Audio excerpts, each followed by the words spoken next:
We live in a world that hates waiting. We want answers fast, breakthroughs now, and blessings instantly. But what happens when God says, wait? The Bible is filled with stories of delays, not because God forgot, but because He was preparing something greater. Joseph's prison led to a palace. Abraham's waiting gave birth to a nation. Hannah's tears turned into joy. God's delays are never denials. They are blessings in disguise, shaping us, strengthening us, and setting the stage for His perfect time. Could it be that your delay today is God's way of preparing your greatest breakthrough? Think through that there is blessings in God's delay. Today on Good Morning Pastor.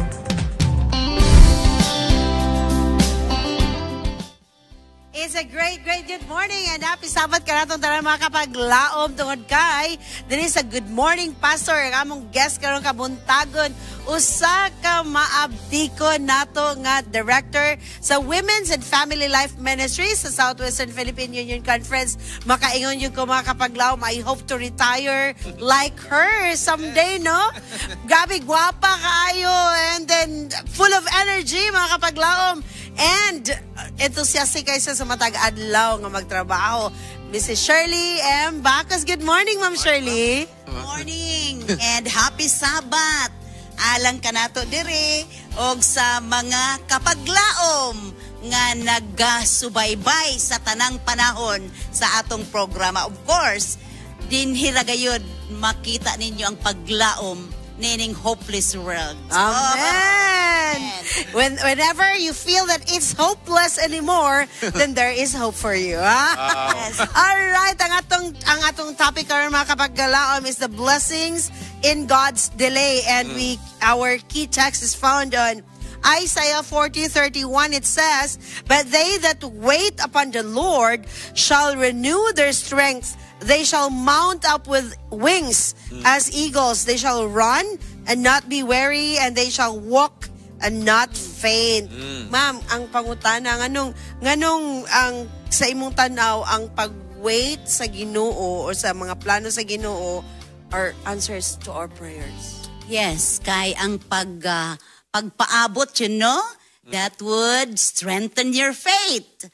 That would give us more patience and perseverance. Unya ang kanindot ni Ana, Ma'am Charm. The moment nga imo na siyang mahardol, ang imong pag-wait, eventually, sa sunod, mulag taas-taas na gayud ang imo nga pag-persevere. And you will be successful. Mura na siya ka ng ubuing ba? Iubo ka. Tagaan ka antibiotic. 7 days. Di mo pwede putlon. Dapat 7 days good. Paabot ka, maulian imong ubo. Di man pwede instant, di ba ma? Maski sa doctor and even sa, tanan mo siguro, no? Process Bisan sa herbal. Oh, di ba? Nagya po waiting. Even ka nang magtanom ka, nagya po waiting. Correct. So, I think nature is also giving us the example of how to wait. So, muna perseverance siya, ma'am, no? Perseverance na pamaagi na sa Ginoo ba? Karon mo tubo ang atong pagtuo diha kaniya kay diha lang gyud kaniya makaplagan ang kalampusan. I like that. Ma'am Shirley, diha sa Bible, unsa may mga hugot nga ihimplo nga pagtuo nga kinahanglan mahugtan nato? So, imagine, atong balikon gamay ang kasaysayan ni Abraham og ni Sarah. Wala kahulat. Diba? Unsa may nahitabo? Naghimo sila ilang kaugalingong pamaagi. Imbis to follow God's instruction, kay nahimo ba yung father of faith? No? Father of faith si Abraham. Unta, adunay anak nga gikan gyud nilang duha ni Abraham ug ni Sarah na unsa man na divert tawhanon nga plano hangtod nga nahimo hinuong biktima kay although it was a nature ilang culture sa una pero nakaanak baya kinsa may nakaanak ni Ismael nga unta sa ila mo anak mahimpan na makagawas ang anak so mo na nga wala sila nakahulat. Unya mula, Makahulat. eventually nahimong, there was chaos. Okay, there was jealousy then. Correct. Oo, sa ni Ana. So, di So, ba? dito nga ang daghang mga Mga negativity. negativity. So, Sir, sa kamo duha man gyud mo babae, kamo ni Ma'am Shirley. Ma'am, kanang pagpahulat ninyo sa mga laki, kanang dugay musugot ba? Unsa man related man is paabot na to isgutan. yes. Test of Unsa man nga testing na kanamon gyud mo kamo man gyud. Alang-alang. Testing man gyud mo na paaboton ng lalaki kay ang lalaki, Oo. dugay biya madugayan po dugay Alang-alang sugot. kami babae, mo diretso da imig sugot. Nun mi nga humok mig ilong. Diba? So, kanang pagpadugay-dugay ba, it's a blessing to prove kung kuan gyud maayo. Tinuod gyud. Tagahatag example. Example, ma'am. Example. Sige. Sa MVC na inang ulitaw na love story na ni. Karon pagpuitin ko nga, dili ko ana. Dili ko. And siya nga, og dili ka, dili pug ko. Uy! So, an example nga. Take it or leave it. Oo. So, kuanan, tanaw na to, og mulahutay bagyon. Ay, di mo lahitin ko, dili ka, kaisa pa gani isplikar, wa pa ta kay balo nga, gisulayan lang di ay. Just like, kanabitang tea bag, kung muputang kag tea, di ba? Dili man na mo dito imnon. Imo pa siyang padugayon para mo Yes. kanam ang iyang mga flavors. Very good. Okay. Kung under heat and pressure, diha mo gawas ang tinuod. Paminaw mo mga lalaki. Kahit nga sa babae ha. So, karong mga lalaki, kung ibutang na sila sa hot and pressured nga mga sitwasyon, diha makita kung unsa sila katinod. Unsay pinaka nasa ilalom nila, di ba, ma'am? Kaya ang luto bitaw. Bay. Kaya ang niluto kung paspasan nimo kalayo, mahilaw Ano mga na, mapagod. dili, maisakto ang kalami. So, And then mo nagiingon nga, walang matigas na tinapay sa mainit na kape. Kung init kayo, ako example po, ring akong husband, dahil na makadama kung dili mainit kay... Maon na. Kanang nagigisgot man ta ma'am no og pag kanang magluto no. Kana magluto ka, naglungag ka, dugay man ang mahuman. Dugay mo man. So kinahanglan Paabot ka. nga magpaabot ka. Correct. Samtang nagpaabot ka na kay lahi buhaton, di ba ma'am? Unsay mga instead of ma-frustrate ka kay dugay siya naluto, unsay mga buhaton kung magahulat ta ma'am? Giignan gani ta no og maayo nindot in reality that samtang nagapaabot ta, there will be more preparation. Samtang nagpakwanta sa pagluto nato sa kanon, di man na diretso. Panlimpyo.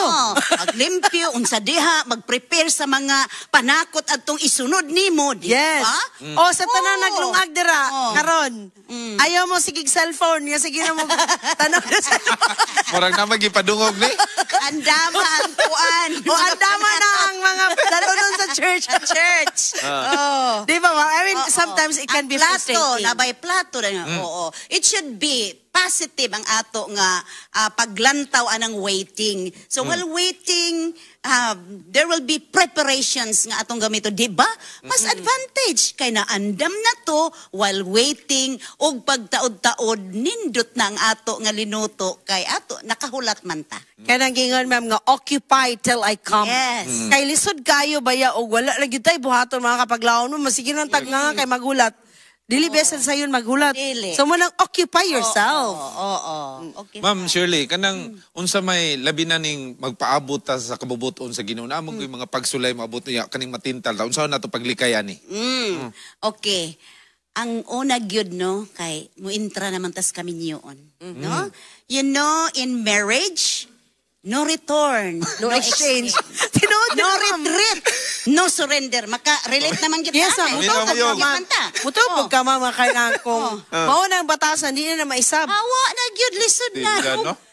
Perte pa. Matod pa nila. Perte pag-antos na to. Una nga. May ma'am, may pang trabaho mo retire. Marit sa... Ang kami yun, may retirement. Wala. Kaya ang ingon ba sa Ginoo, tell that. Tiaw mo. Kanang tell that antos kamatayon, di magwanta, oy. Kung nag-agpuan ka sa imong kami nga na wrong di ay because si Ellen G. White, usa ka babay, nga magsusulat, and nakakita gihatagan sa Ginoo sa mga pananaon. Ngayon baya, if you are contemplating marriage, don't make it hasty. Ayaw pagdali-dali. More prayer, more power. Kung kaisa, kaduha, katulura ka, mag-ampo sa isa kadlaw, pilo-piloan na. And you know, Sir Wing, kung ang tanan bitaw ihatag na ikuan nato itugyan sa Ginoo, God will make plans and guide our steps. He will orchestrate Yes. everything according to our Exactly, greatness. yes. Kay usahay man good. Like ako, there are times in my life nga murag ko, Lord, uy, asa naman to akong ipaabot? Oy. I've been waiting. Dagan kay delay. But then, I just, sometimes, ma'am, kailangan po acceptance. Di ba nga? Okay, there's an answer, different answers to our prayers. There is that wait Correct. na yes or no.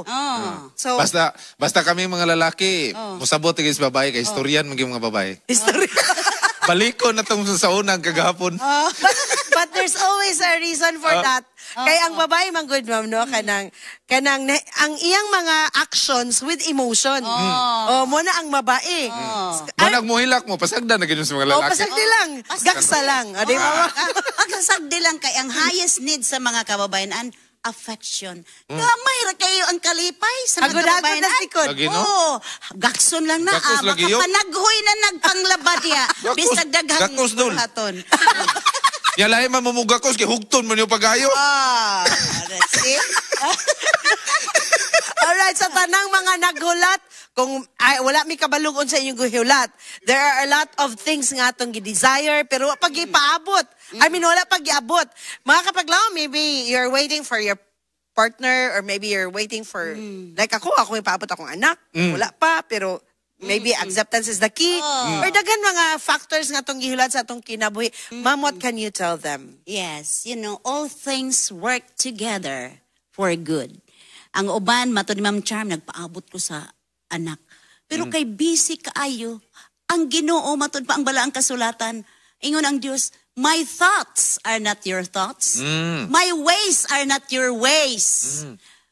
Charm, this is my best way for you. Kaya you know, God's way is a perfect and better way. Amen. God's ways are better than Amen. ours, mga Yes. kapaglaom.